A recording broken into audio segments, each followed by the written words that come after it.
అంత మిమ్మల్ని ఇంట్రడ్యూస్ చేసిన కృష్ణవంశీ గారికి మీరు ఎందుకు ఈ మధ్య దూరం, అంటే మొన్న ఇంటర్వ్యూలో కృష్ణవంశీ గారిని కూడా అడిగాను నేను ఈ క్వశ్చన్. మీకు చాలా దగ్గరి ఏమంటారు మీ గ్యాంగ్ అయినా, అంటే మీ గ్యాంగ్ మీన్స్ మీ సర్కిల్, సుబ్బరాజ్ గారు కావచ్చు కొంతమంది, ఎందుకు దూరం అయ్యారు మీకంటే ఏమో వాళ్ళనే అడగండి అని అడిగారు, అందుకని మిమ్మల్ని అడుగుతున్నాను.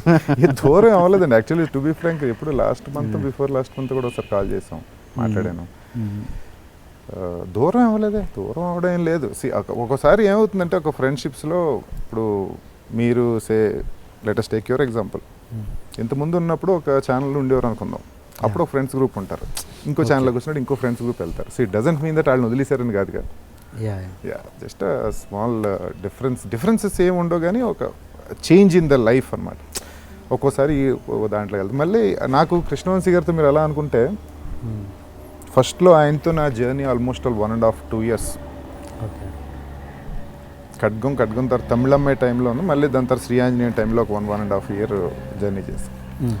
దాని తర్వాత నేను ఆ సినిమాల్లోకి అప్పుడు శ్రీ ఆంజనేయ ఆర్య అయిన తర్వాత సో నెంబర్ ఆఫ్ ఫిలిమ్స్ చేయడం జరిగింది. నేను ఆ జరిగిన టైంలో మళ్ళీ కలవాల. దాని తర్వాత ఒక 1.5 year పోయిన తర్వాత మళ్ళీ కృష్ణవంశీ గారితో కలిసి మళ్ళీ చాలా కాలం, 2007-8 ఆ టైంలో మళ్ళీ నెంబర్ ఆఫ్ ఫిలిమ్స్ అయ్యి అలాగా.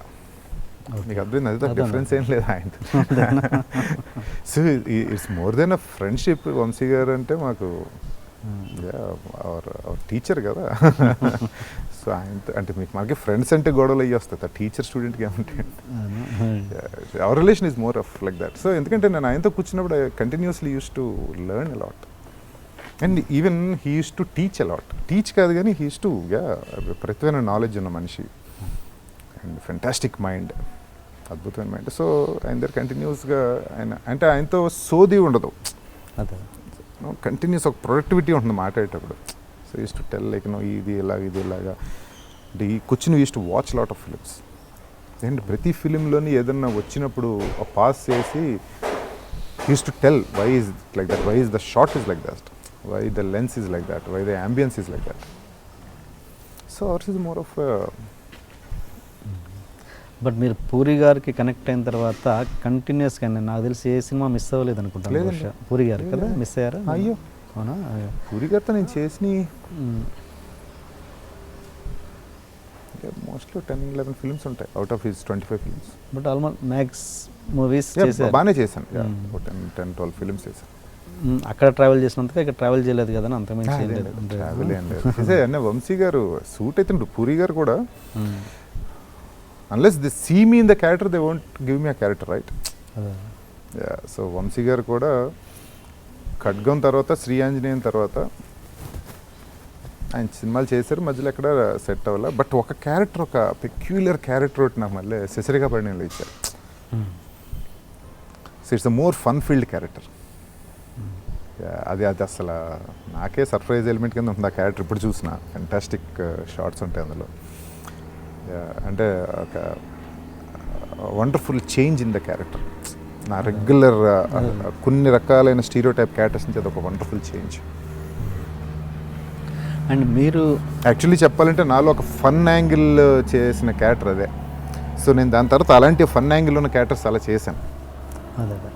సో 2 ఫెంటాస్టిక్ ట్విస్ట్స్ ఇచ్చింది కృష్ణవంశీ గారు actually speaking. Initial take off and change in the character. And ఇప్పుడు త్రివిక్రమ్ గారి విషయానికి వస్తే, మీరు బిగినింగ్ డేస్లో స్టూడెంట్, నాన్నగారు స్టూడెంట్ కదా, తను కూడా కలిసి సునీల్ గారు మీరు ఆయన ట్రావెల్ చేశారు. బట్ ఇప్పటి వరకు మీరు త్రివిక్రమ్ గారి సినిమా కలేజా చేశాక కలేజా ఫ్లాప్ అయింది కాబట్టి గుర్తులేదు. అదే అంటే ఇప్పుడు ఆయన సినిమాలు చేయలేదే, ఈ సినిమాలు చేయలేదు అనడానికి నేను ఒక రీజన్ చెప్తాను మీకు. ఈ క్వశ్చన్ ఓన్లీ మన ఈ తెలుగు పరిశ్రమ యాంబియన్స్లోనే అడగగలం, ఇది వరల్డ్ సినిమాలు ఎక్కడ ఉండదు. సో ఎవరైనా ఒక క్యారెక్టర్, కాస్టింగ్ డైరెక్టర్ ఒక క్యారెక్టర్ను క్యాస్ట్ చేస్తున్నాడంటే దానికి ఆ క్యారెక్టర్లో అతను ఇమ్మడగలిగే ఆలోచన కాస్టింగ్ డైరెక్టర్కి వస్తే ఆ క్యారెక్టర్లో ఆ మనిషి ఉంటాడు. So it doesn't go with a personal rap or a personal relation unless మనం ఇప్పుడు ఆ క్యారెక్టర్లో సుబ్బరాజ్ అనేవాడు జస్టిఫై చేస్తాడు అనిపిస్తే ఎవరైనా దాన్ని పిలిచి వేషిస్తారు. So more than your personal rapport, I feel so. So though you're very good friends with the people, it doesn't mean that నువ్వు ప్రతి సినిమాలో ఉండాలనే ఉండదు.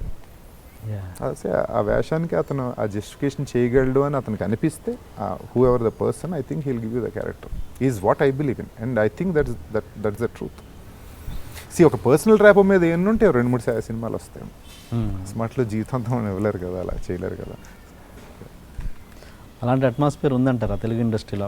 అలాంటిదే వర్కౌట్ అవుతుంది అనుకుంటున్నాను నేను. అలాంటిదే వర్కౌట్ అవుతుంది, ఐ థింక్ సో. అంతే తప్ప మీకు ఇట్ డజంట్ ఏదో నీ పర్సనల్ రిలేషన్స్ మీద నేను ప్రొఫెషన్ ఇది చేస్తానంటే it doesn't work out. Character skill అయిపోవచ్చు డెఫినెట్గా. మీరు రాజమౌళి గారితో ఇంతకుముందు వర్క్ చేస్తారు? First time. ఎలా ఉందండి నేను work? Very good, very nice.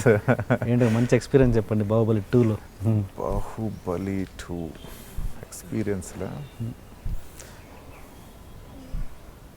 Experience అంటే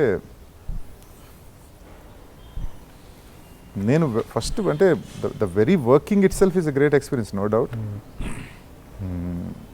కొత్త కైండ్ ఆఫ్ మేకింగ్లో పనిచేశాను.